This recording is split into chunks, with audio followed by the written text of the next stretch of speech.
Ayan, so, yan, sige, start na tayo. Magpe-pray lang ako before natin simulan ng ating deliverance. Let's bow our head, Hallelujah, Jesus, Lord God. Patuloy nga po na ikaw ay sinasamba namin, dinadakila namin ang iyong natatanging pangalan. Nararapat lamang po, Panginoon, na ibigay sa iyo ang pinakamataas na papuri. Panginoon, kung ano man po yung nakikita niyo sa amin, bahit karamihan, rapat dapat sa iyong harapan, Panginoon. Patuloy po kaming humihingi ng tawad sa lahat ng mga kasalanang ito, nagawa, naisip, nasalita, Panginoon. Patuloy nga po, Panginoon, na ikaw ang maglinis sa amin, Panginoon. Pakalinisin mo kami ng banal at makapangyarihang dugo ni Hesus Kristo na sa gayon, Panginoon, ay maging karapat-dapat kami sa iyong harapan. Panginoon, dinadalangan namin na ikaw ang patuloy na manguna sa gawain namin ito at ma-reveal lamang ang mga salita na gusto mong i-reveal sa amin, Panginoon. Lord, maraming salamat. Sa iyo po namin itinataas ang pinakamataas na papuri, pasasalamat at pagsamba. In Jesus' mighty name we pray. Amen. Ayan. So, ayan nga, dito sa deliverance na to, ang isi-share natin is yung gift ng Jesus the Anointed One. Ayan. So, sabi nga sa introduction ng Bishop, empowered by its covenant tool in the Luke 4:18-19. So, di ba yan, yung nung na-found ni Bishop Art Gonzalez ang Jesus the Anointed One Ministry. So ito yung ating pinanghahawakan na verse, yung Luke chapter 4 verse 18-19. Kaya dapat sa ulo natin tong lahat. Bakit?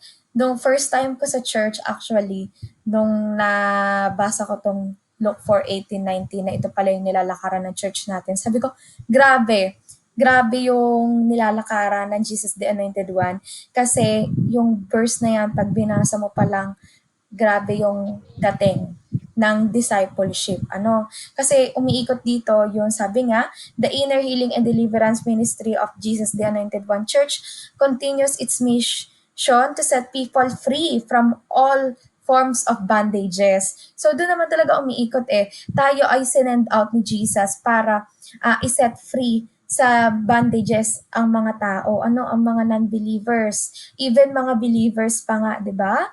To make the blind see, to heal the wounded soul of man, and to set the captives free from oppression, and to proclaim the reigning power of the Lord Jesus Christ.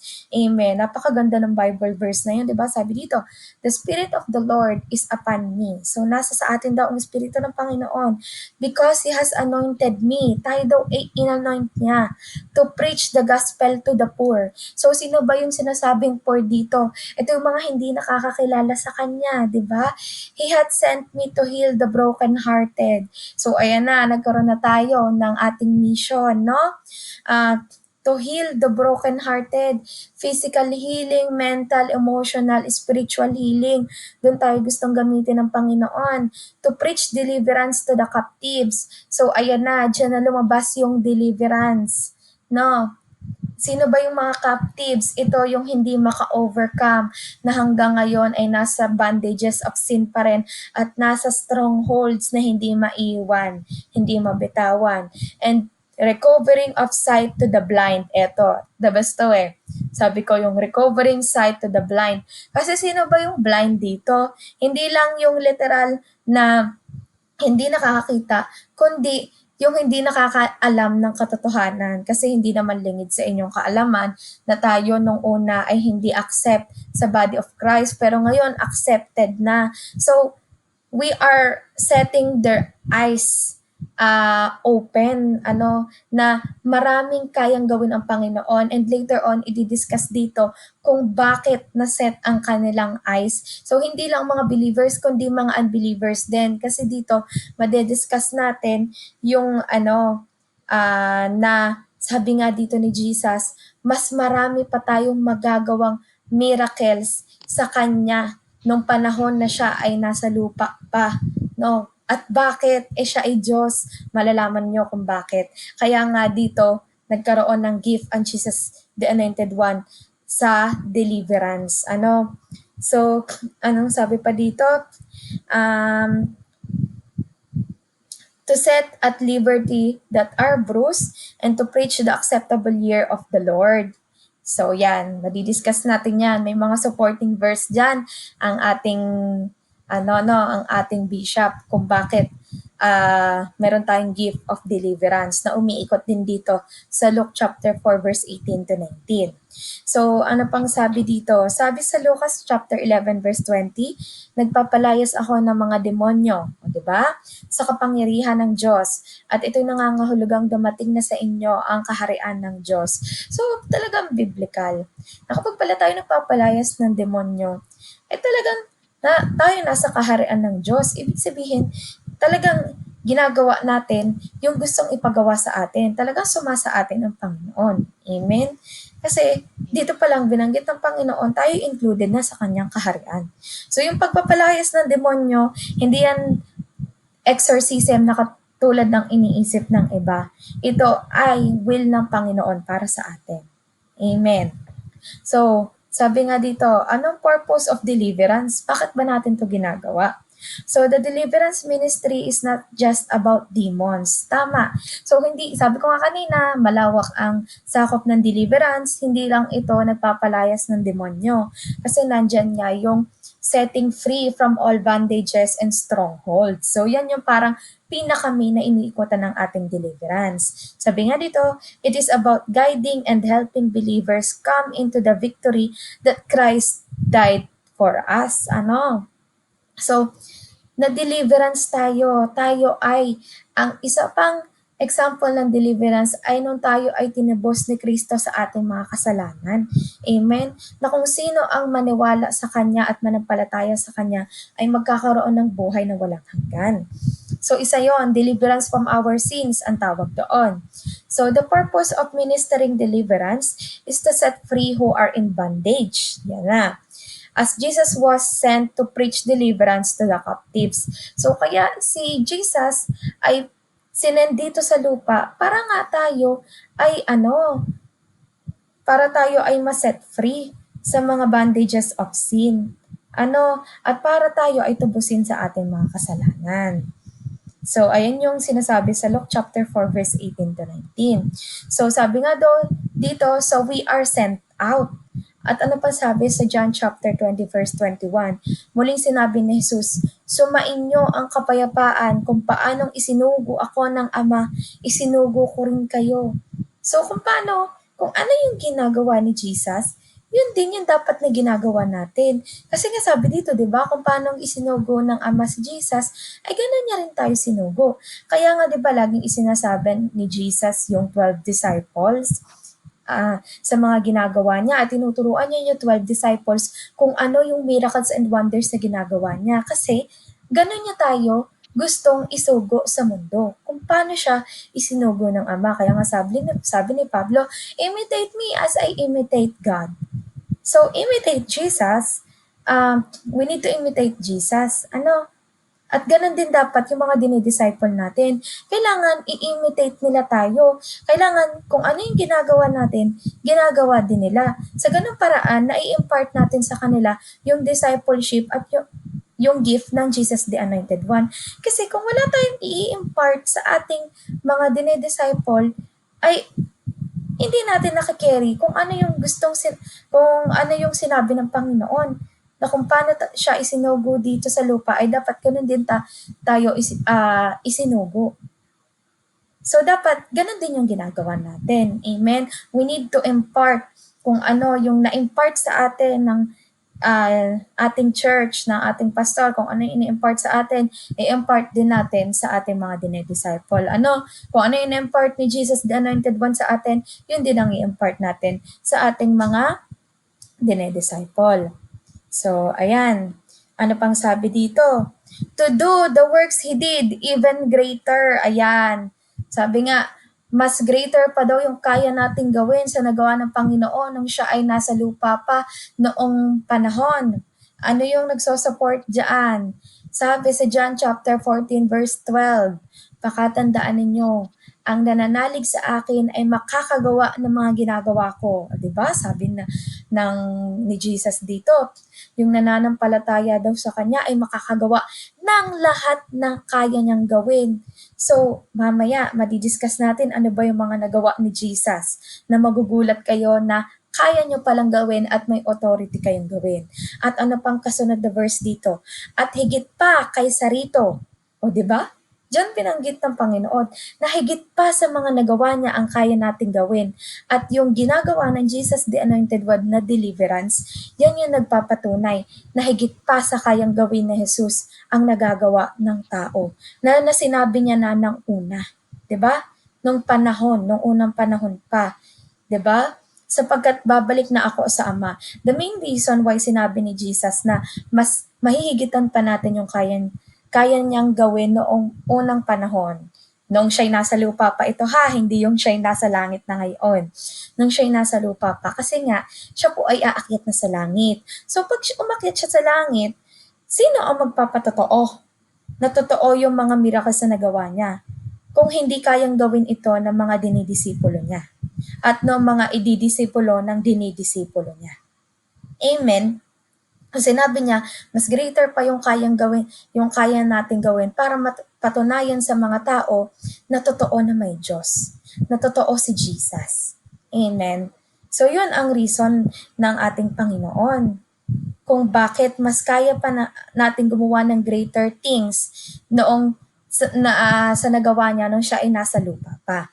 And this include casting out of devils. Ayan na. Ito na yung mga nagawa ni Jesus na kaya nating gawin at mas kaya pa nating ang tawag doon, mas greater pa yung kaya nating gawin. Ano? So sabi nga sa Mateo chapter 10 verse 8, pagalingin ninyo ang mga may sakit at buhayin ang mga patay. Kita nyo, di ba? Noong time ni Jesus, nung nandito pa siya sa lupa, napapagaling niya ang mga may sakit, nakakakita nga ang mga bulag, di ba? At higit sa lahat, nabuhay niya ang patay. So, sino yung nabuhay niya? Di ba si Lazarus? So, ibig sabihin, kung kaya magpagaling ng may sakit ni Jesus, makakita ang mga bulag at magbuhay ng mga patay, meaning kaya din natin, ano? You just need to have faith on Him. No? And you just need to know that you have authority to do it in the name of Jesus. Amen. Ayan, wait lang. Ang aking screen ay Oh, why?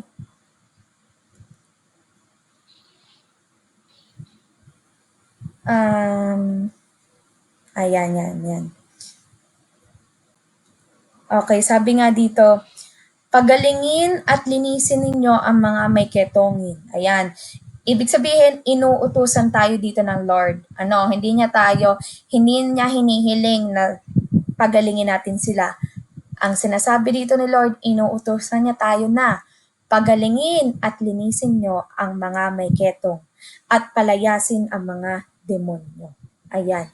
So, biblical na inuutusan tayo ng Panginoon na gawin ito.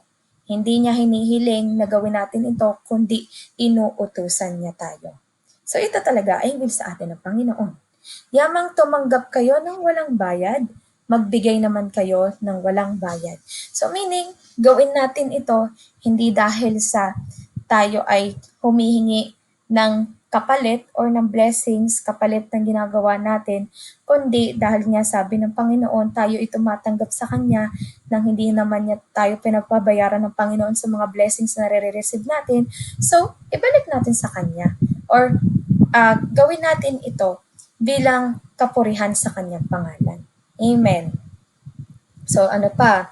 Sabi dito, the ministry of deliverance is about bringing spiritual victory and freedom to those who are in bondage. Ayan. Spiritual victory.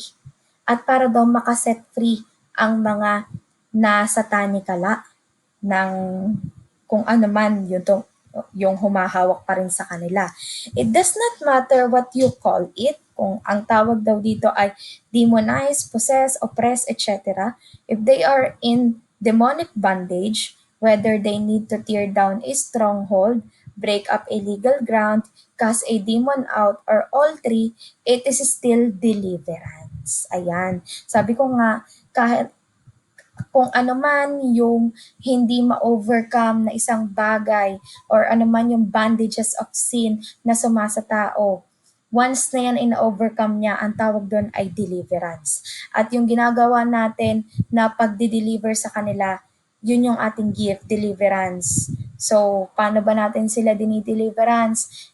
Nandito na. Yan yung three hold areas of deliverance. So sabi nga dito, because it is setting the captives free, casting out demons is just part of the overall ministry of deliverance. So yon. Ayan. So tapusin na natin ito. Hello, hello, hello. Ayan. So sabi nga dito, um, ayan, if they are in demonic bondage, whether they need to tear down a stronghold, break up a legal ground, cast a demon out, or all three, it is still deliverance because it is setting the captives free. Casting out demons is just part of the overall ministry of deliverance. Ayan. So sabi nga dito, ayan, nandiyan na ba si Jonah? Ayan, okay, okay. So sabi nga dito, ano yung threefold areas of deliverance? So una, inner healing. So many times when a person has been abused, rejected, wounded, or hurt in some way, there is an emotional wound that needs to be healed.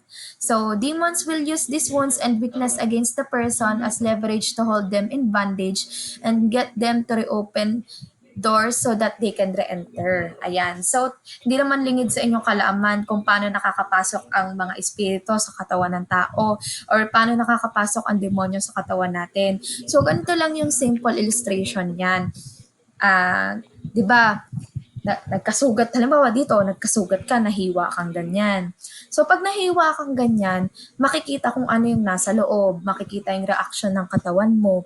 So, ganito, si Satan po kasi is bobo yan. Hindi niya alam kung ano ang iniisip mo. Hindi niya alam kung ano yung pumapasok sa puso mo. Pero paano niya nalalaman?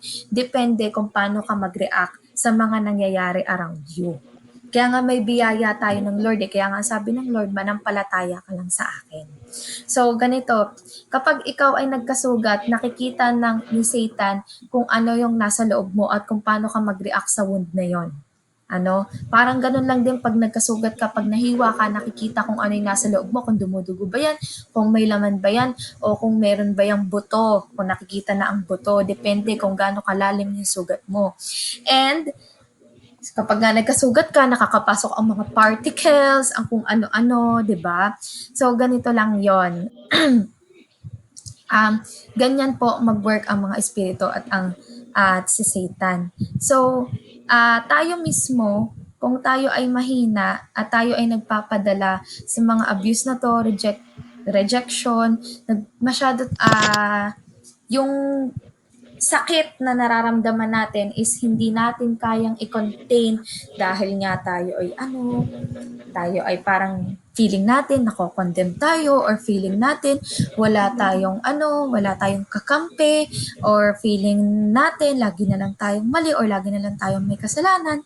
So or lagi na lang tayong sobrang magalit, yung matinding emotion, negative emotion na yun yung nagda-drive sa tao para makapasok ang mga espiritu sa kanila.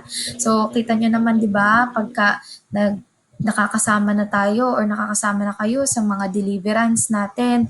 So, doon pa lang, pag tinanong nyo yung kaluluwa na nakapasok doon sa katawan ng tao, anong sasabihin? Minsan, ang reply, pinapasok niya ako. Kusang pinapasok. Or minsan, ang reply, kasi sa sobrang kalungkutan. 'Di ba? So, sa mga ganong pagkakataon, nakakapasok itong mga espiritong ito sa tao. So, ano ang dapat nating gawin para sila ay para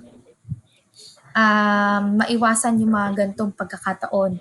So, kailangan dyan yung inner healing. Sabi nga dito, inner healing is a vital step in the overall restoration process. So, through healing, nagkakaroon ng restoration process. So, that needs to take place in the lives of many who are seeking deliverance.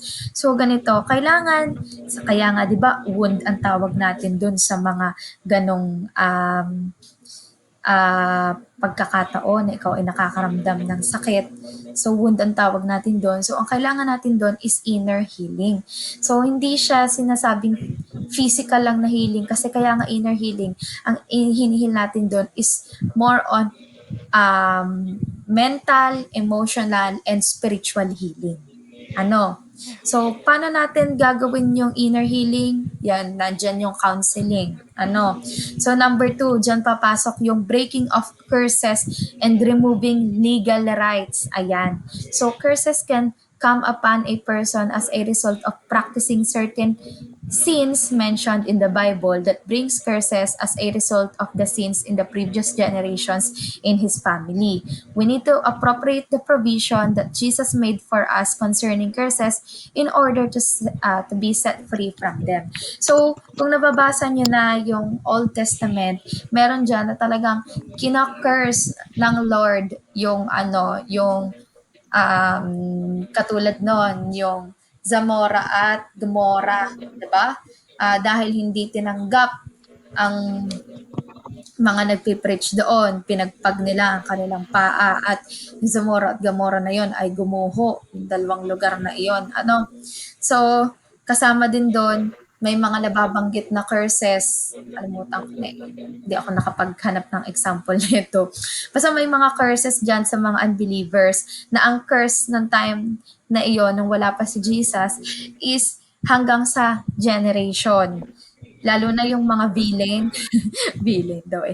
Yung mga villain nung sa Bible, nung unang panahon pa, kina-curse sila at ang kanilang pamilya kapag nakakagawa sila ng hindi kalugod-lugod sa Panginoon. So, kailangan nating i-rebuke yung mga curse na yun kasi syempre hindi naman natin alam kung sino yung mga kanununuan natin. At hindi lang yung mga curses na yun ang kailangan natin i-rebuke. So, other than generation curses na nakuha pa natin kay Eva at Adan, meron ding mga curses tayo na kailangan i-rebuke na curses ng ibang tao sa atin.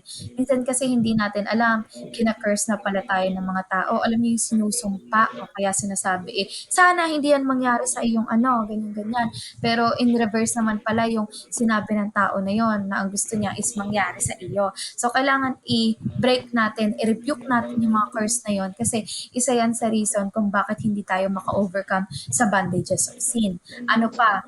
Removing the legal rights. So, alam nyo, kapag kahinayaan yung kumilos sa inyo si Satan, nagpadala kayo sa mga emotions, negative feelings, binibigyan nyo ng legal rights na kumilos sa inyo si Satan. So, kailangan i-rebuke nyo yon.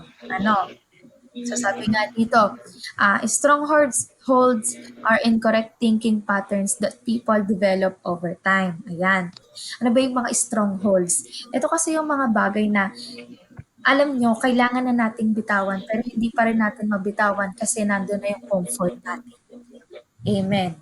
So, comfort na natin na hindi, for example lang to ha, comfort na natin na hindi umattend ng prayer meeting. Pero alam natin na vitally, kailangan talaga at napaka-importante yung prayer meeting. So, strongholds yan. Nasa comfort ka na hindi mo gustong umattend kasi nga tinatamad ka. So, strongholds yan. Katamaran na yan. Strongholds yung hindi ka makagising na maaga sa umaga. So, strongholds, isa yung example ng strongholds. And, sabi pa nga dito, are often set up and nurtured by demons through lies and deception. Ayan. So, kaya tayo nagkakaroon pa ng isang strongholds is because Satan is deceiving us. Yan, nakikita niya, hirap na hirap kang bumangon sa umaga. So, ayan, nagkakaroon siya, nadideceive ka na, huwag ka nang umattend ng prayer meeting, matulog ka na lang, pagod ka pa. Yan, nadideceive ka na ni Satan.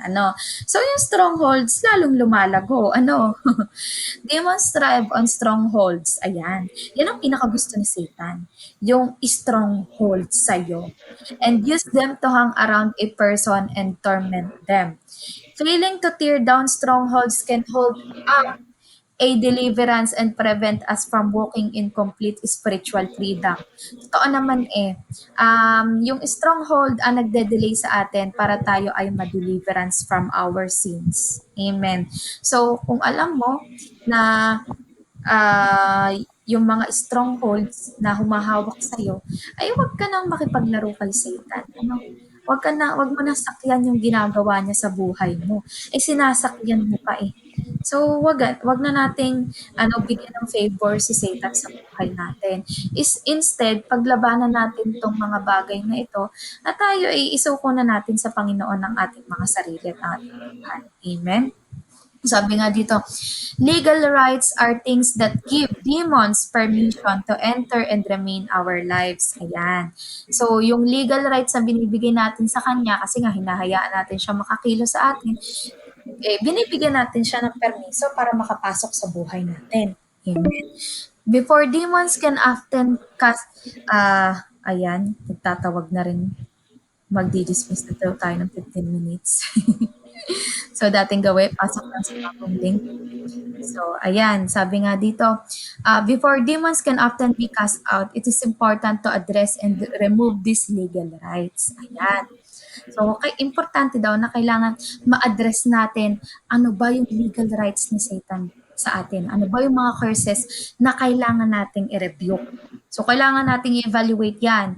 Failing to remove legal rights can hold up deliverance very easily. So, hindi daw talaga pala tayo madi-deliverance kung hindi natin malalaman ano yung mga legal rights ni Satan sa ating buhay.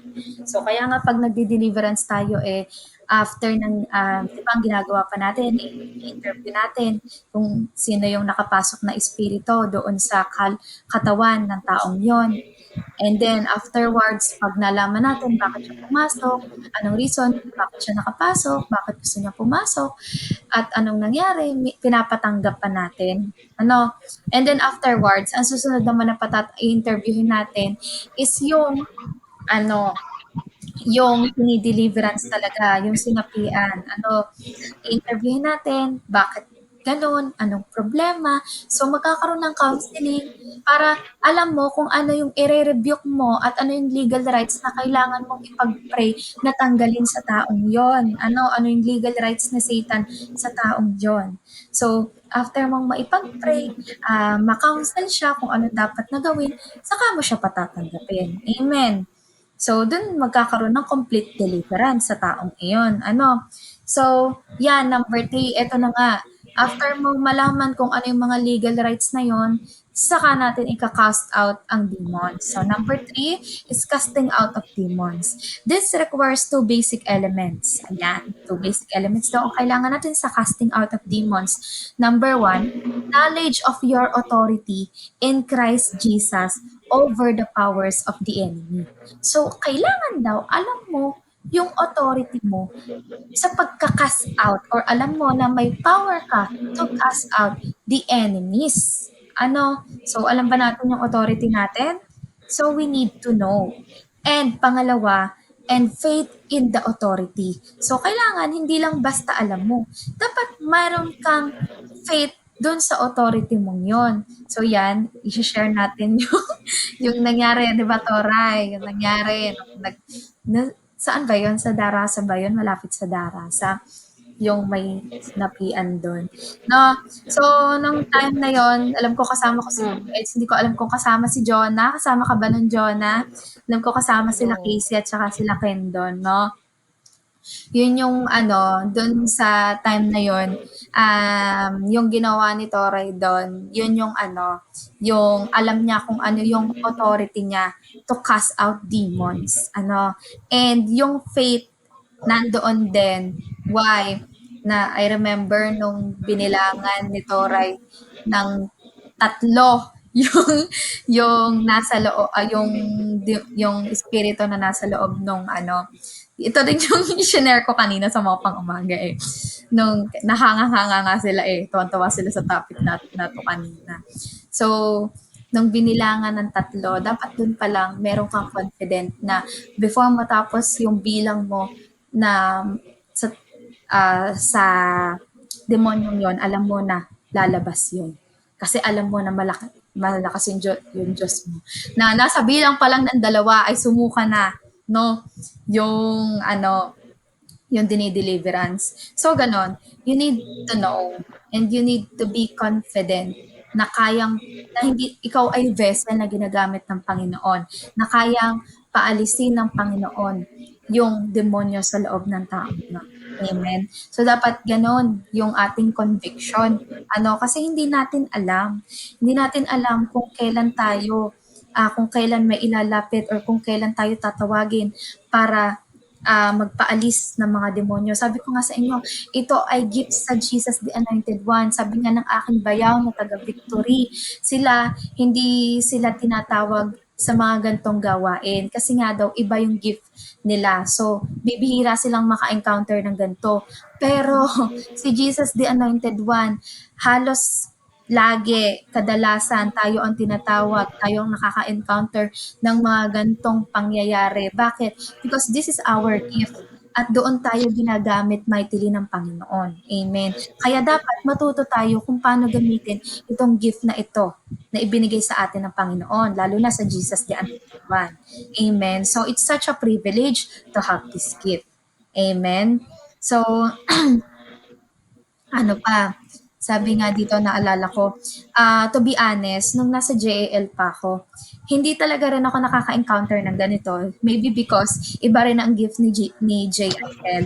But, kakabago-bago ko pala ang sa Jesus the Anointed One, hindi sa pagbibiro.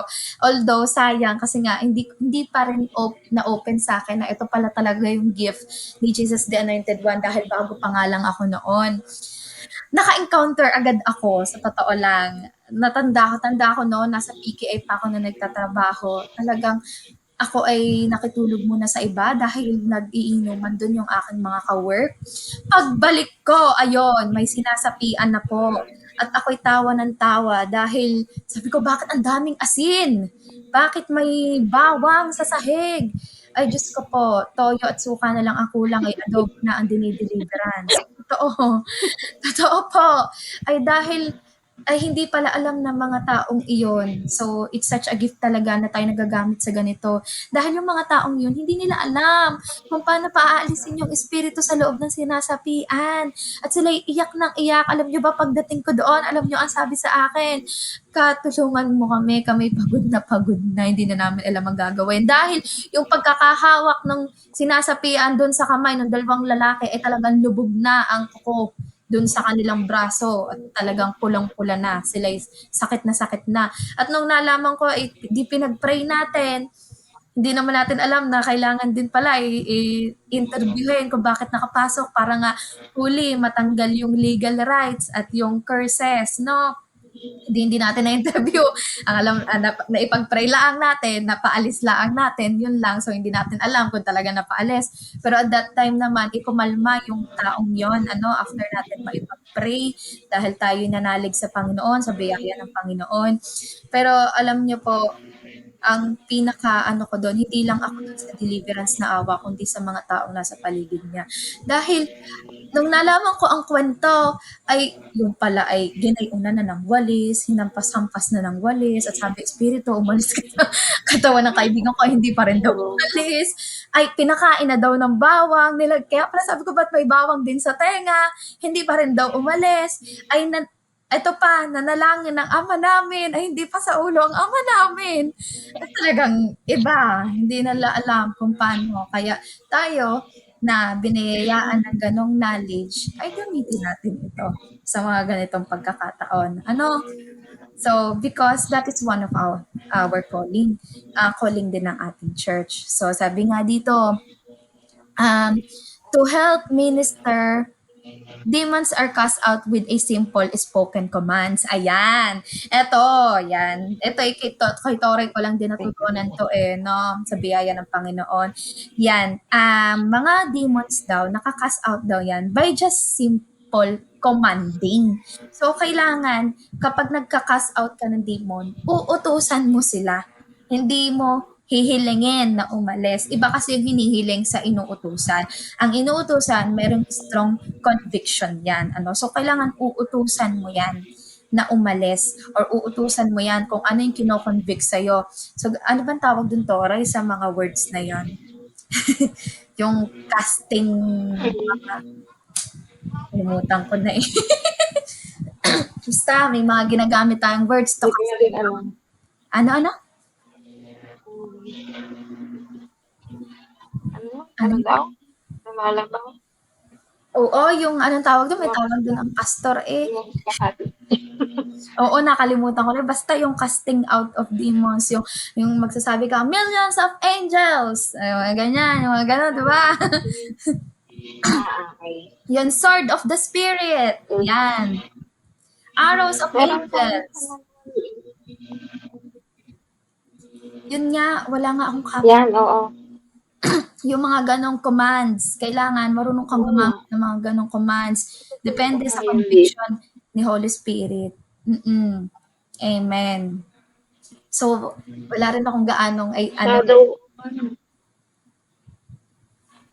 sige, Kasi ito nung yung mga nagsihad kami, confusion. hindi siya gaanong na ano, na discuss yung about doon. I think sa ASOD pa yun talaga nadi-discuss. Kasi 'di ba SIHAD part 1 siya na deliverance, yung part 2 yung Oo. ASOD na. Kasi yun yung talagang Oo, pang-pastoral dito calling. sa akin yan. Sa ASOD na yon. Kaya hindi ko rin Dapat mai-share ko sa inyo. nagtuturo itong deliverance. Sa School of Inner Healing of Oo, nasa ano, kaya akin nga yun. napaka-importante, lalo na tayong apat, alam niyo yun, na umattend sa ganitong gawain. Na kapag may sihad at may asod, blue na ba yun sa'yo? Yung ganyan ko kasi sihad lang eh. Kapag may sihad at may asod, attend kayo. Bakit? Kailangan yan. Lalo na, ala, meron ka na ring asod. Sihad lang ang meron ako. Ayan, yan nga. Umalis ka lang. So, dalawang book na nga yun. So, sihad lang kasi yung na-attendan natin. So, yun, kailangan yung umattend. Yan ay hindi na kailangan kayong pilitin pa, ano, Jonah at Eds, na umattend ng ganyan. Yan ay alam nyo kayo ay nasa pastoral calling na. Ramdam nyo yon kasi meron kayong hinahawakang outreach. So, dapat alam nyo na marunong kayong magkusa na umattend ng mga ganyang gawain. Ano?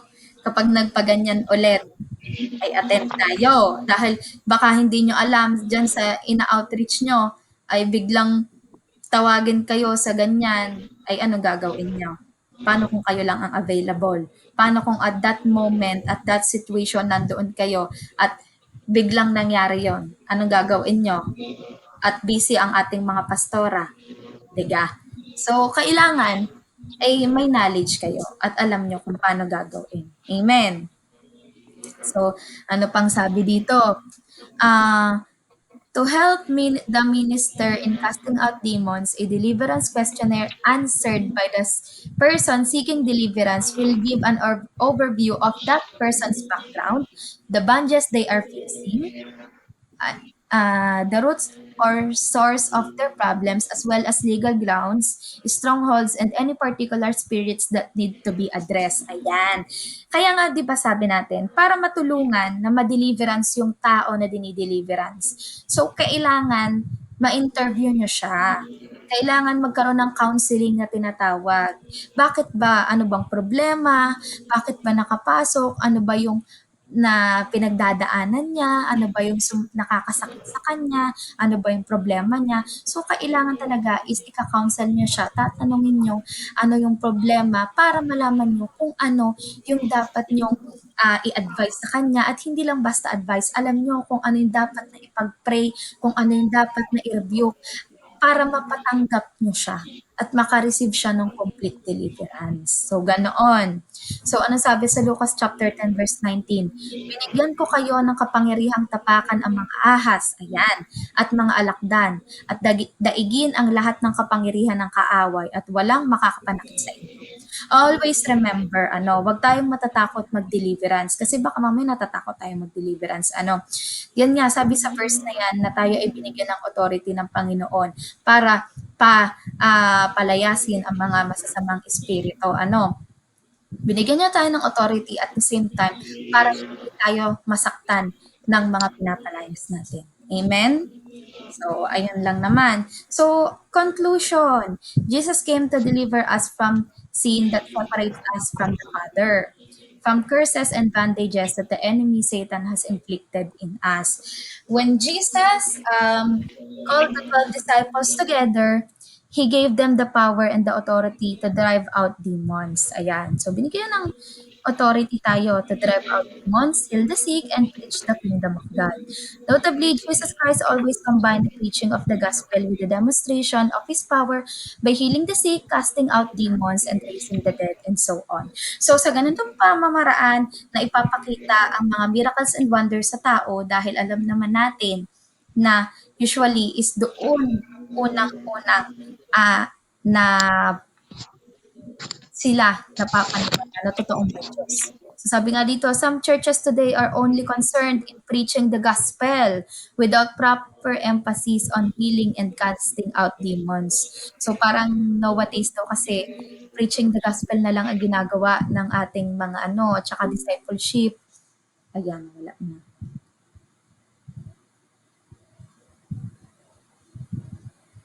Na nowadays kasi talaga is ayan.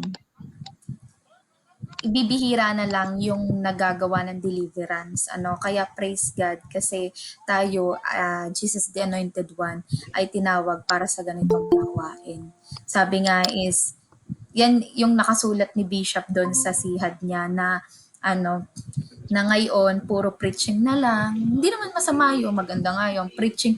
Pinipreach na lang daw ang word about sa deliverance pero hindi siya totally nalalakaran ng ibang churches. Although meron silang ibang deliverance na ginagawa, kaya nga ako nagulat kasi iba yung deliverance na turo dito sa Jesus the Anointed One. Kasi nga, eto, something na mas greater pa. No? So, ayun lang naman. So, punta na tayo sa repentance. Madali lang to. Itong repentance na to, kailangan natin to. Kaya ituro natin to sa mga dinidisciple natin. So, galing lang din tong repentance na to sa So, sabi nga dito, to know the importance of repentance in our daily life, yan yung ating objective, and to understand the true meaning of it. So, sabi nga dito, the basic meaning of the word repentance is a change in mind. Ayan. Which result in a change in action. So, dito sa topic natin to, i-discuss natin or malalaman natin kung ano ba yung tunay na repentance versus sa hindi repentance or regretful ka lang. Sabi dito, it is not just feeling sorry but a decision to have a change of heart. Sabi nga, dapat pag nag-repent ka, ibig sabihin may change of heart talaga. From this standpoint, we can draw various questions which pertain to repentance. So ito nga, anong question kung totoo ka bang nag-repent? Is it possible for a person to feel great emotion and shed many tears and yet never truly repent? Totoo ba na kapag ikaw ay umiyak, for example, nag-praise and worship tayo, naramdaman mo yung kilos ng praise and worship ng Holy Spirit at sabi mo, Lord, nagkasala ako, grabe pa yung iyak mo, grabe yung remorse mo. Remorse kasi tawag dun eh. Grabe yung mo, na realization mo. Pero pag uwi mo naman, sabi mo nga kay Lord, nagkasala ako, mali yung ginawa ko nung nag-praise and worship pa lang. Pero pag uwi mo, inulit mo ulit yung iyong kasalanang iyon, yung sin na iyon. Again, hindi repentance ang tawag doon. Yes, na part ng repentance na kailangan tayo ay magsisi with a great remorse. But kung hindi mo tatalikuran yung kasalanan na yon, hindi repentance ang tawag doon. Ito pa pangalawa na nagiging comfort ng iba, lalo na sa loob ng church. Pero syempre wala nun sa atin. No, I declare. Is it possible to fulfill many religious requirements and yet never repent in the true biblical sense? Ayan. Meron kasing ganito kaya yung iba talaga na leaders, minsan nga talaga sa ibang church may mga pastor pa na ginagamit nila yung grace. Katulad niyan, lagi naman akong nasa gawain, lagi naman ako maka-attend ng church service, ginagamit pa nga ako sa mga ministry, lagi naman akong nagde-disciple, lagi naman ako nagde-devotion, pero hindi naman tinatalikuran yung kasalanan. So even if lagi kang laman ng church, even if nagdi-disciple ka, even if kasali ka sa ministry, kung hindi mo tinatalikuran yung kasalanan mo, hindi ka totoong nagrepent. At lagi niyong tatandaan na without repentance, you can never receive salvation. Amen. Bakit? Repentance ang una nating ginagawa before tayong tumanggap kay Jesus. Kaya nga sinabi natin, yes, salvation is just a one-time event. But how come it becomes a process? Dahil po ito sa repentance. Ano? So, kaya nga tayo is daily by daily and glory by glory of God, tayo ay binabago niya. Inaalis niya tayo sa mga kasalanan na yon. Tinuturuan niya tayong mag-repent, fully repent. Nang sa gayon, fully rin na matanggap natin siya. Amen. Once you receive your salvation, nandyan na talaga yung salvation. Hindi yan kinukuha sa'yo. But again, without repentance, fully repentance, diyan nagkakaroon tayo or nawawalan tayo ng salvation. Because apart from God, and lagi natin tatandaan na kasalanan ang naghihiwalay sa atin sa Panginoon. Amen. And if we are sinned, at kung hindi tayo magre-repent, ay hiwalay tayo sa Panginoon. Amen. So sabi nga sa Lucas chapter 5 verse 32, hindi ako naparito upang tawagin ang mga matuwid, kundi ang mga makasalanan upang sila'y magsisi. Totoo naman po hindi nagpunta dito si Jesus para sa matutuwid. And because wala naman talagang matuwid, Diyos lamang. Amen. Lahat tayo ay nagkasala and fall short from the hand of God. Kaya naman tayo ay dapat lahat magsisi. Amen? So ano pang sabi sa 1 John chapter 1 verse 9? Subalit kung ipapahayag natin ang ating mga kasalanan, patatawarin tayo ng Diyos sa mga ito at lilinisin tayo sa lahat ng ating kasalanan, sapagkat siya ay tapat at matuwid. So we really need to confess our sins to God. Confess and talikuran natin yon, turn back from our sins. So, ito yung example. Ang gagamitin natin syempre yung example is yung nasa Bible na. Dahil ang nangyari nung una ay sumasalamin sa nangyayari ngayong present at sa future. So, here is an illustration of why some repentance may be ineffective, thus considered remorse or simply regret. So, huwag kayong malilito sa dalawang yon, sa repentance and sa regret. Meron kasi nagsisi na regretful lang, pero hindi talaga tumalikod sa kanyang kasalanan. So, kilala niyo ba si Esau, kapatid ni Jacob, na nagbigay ng birthright niya kay Jacob? Kaya naman ang blessings ay kay Jacob na punta. So, ang anak po ni Isaac ay si Esau at si Jacob. At nung unang panahon, nung wala, talagang binibless is ang panganay na kapatid. Dahil sabi nga ng Lord, ang panganay ay sa akin. So, nung ipinanganak pa lang si Jacob at si Esau, kasi sila ay kambal, talagang nung inilabas sila, si Jacob ay nakahawak sa paa ni Esau. Meaning talagang baby pa lang, sanggol pa lang, gusto niya ay siya na ang panganay. Kasi may provision pala ang Lord sa kanya. So what happened here is, gutom na gutom si Esau ng time na yon, and nagluluto si Jacob at sabi sa kanya ni Jacob, tinempt siya, sabi is, kung gusto mo ng pagkain ko, bibigay ko to sa'yo, pero kailangan isuko mo sa akin ng pagkapanganay. Sabi nga doon ni Esau, aanuhin ko ang pagkapanganay kung ako naman ay mamamatay sa gutom. So isinuko niya ang pagkapanganay niya kay Jacob, and na-deceive nila si Jacob. That time kasi si Isaac is hindi na makakita ng clearly. So, diniceive din ni Jacob si Isaac. So, ayun, siya yung na-bless ni Jacob, not supposed to be kay Esau. So, nung nalaman niya ni Esau, regretful siya. Alam niyang siya'y nagkamali. Alam niya na mali yung ginawa niya. Nagsisi siya, pero hindi siya totoong tumalikod or nagrepent sa kanyang kasalanan. Why? Kasi, kung totoo siyang nagrepent, hindi niya na dapat hahabulin, or kasi ang ginawa dito ni Esau, after niyang malaman yung nangyari, tinugis niya si Jacob. Kaya nga si Jacob ay napunta sa ibang lugar. Kung totoong siya ay nagrepent, hindi niya tutugisin ang kapatid niya. Sa halip, kung totoo kang nagrepent, alam mo nagkasala ka, you will reconcile with your brother. Hindi mo na para sisihin sila dahil alam mo naman na may pagkakasala ka din, may kasalanan ka din. Sa halip mamumuhay ka peacefully at ayon sa kalooban ng Panginoon sa'yo. So, yun yung nangyari dito. So, lagi niyong tatandaan, hindi porke nagsisi ka sa salita is nagsisi ka na talaga. Kailangan yung pagsisisi ay makikita sa iyong gawa. Amen. So, ayan, malapit na tayo matapos. Paano ba tayo magre-repent? So, ito yung mga steps kung paano tayo magre-repent. To repent to God, you should sincerely acknowledge your sins. Ayan, dapat daw i-acknowledge natin na tayo nagkasala. Hindi yung, minsan kasi sinabi na sa atin na mali yung ginawa natin, pero talagang tayo magsa-second emotion pa, hindi kayo. Gaganon pa tayo, So we need to acknowledge that we are sinned. Wag na nating paganahin ang ating pride. Sabi nga dito, feel genuine remorse for them and commit to returning away from those wrongdoings.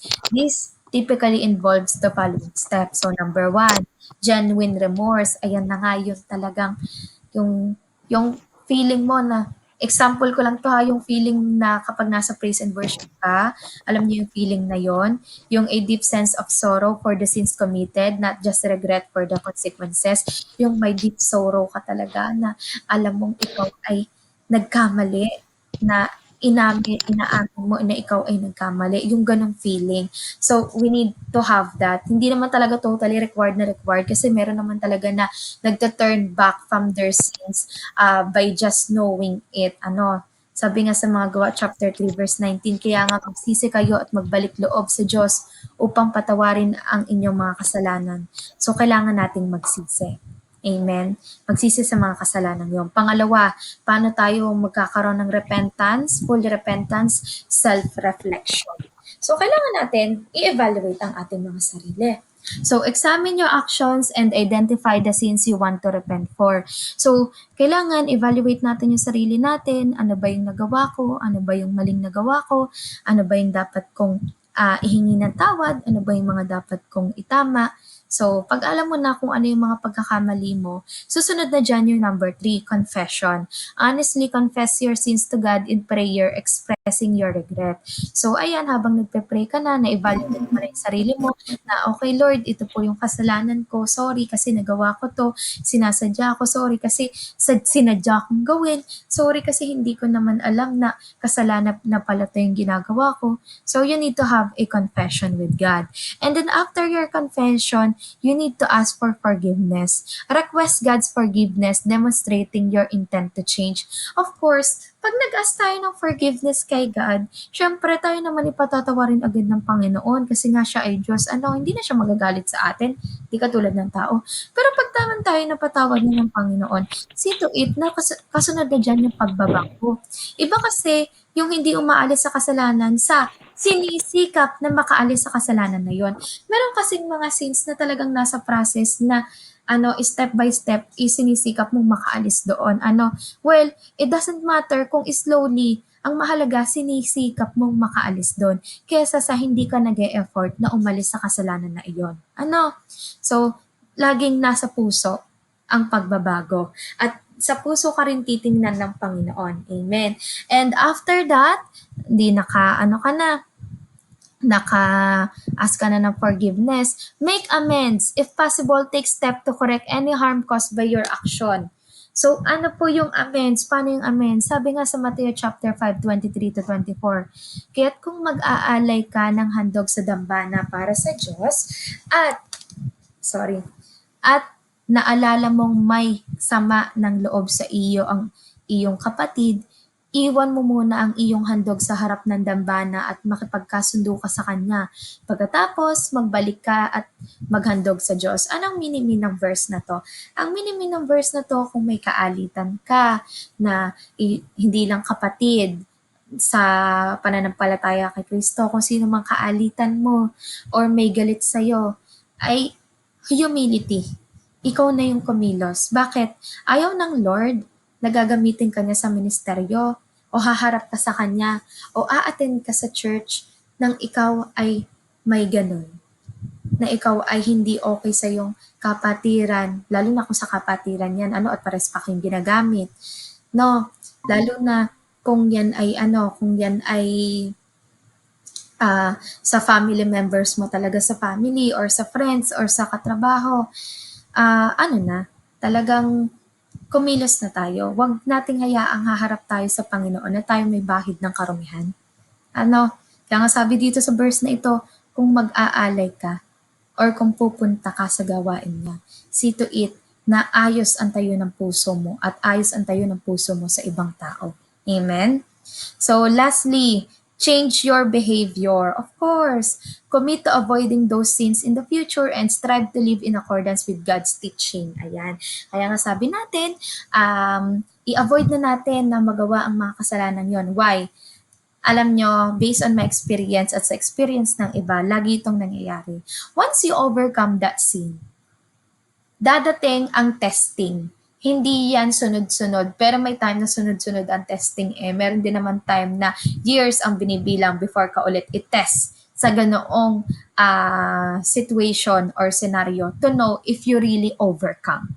Hindi ko na sabihin ko anong klaseng testing yung ginawa sa akin ng Lord, pero talagang tinest niya ako dun sa bagay na yun 3 beses.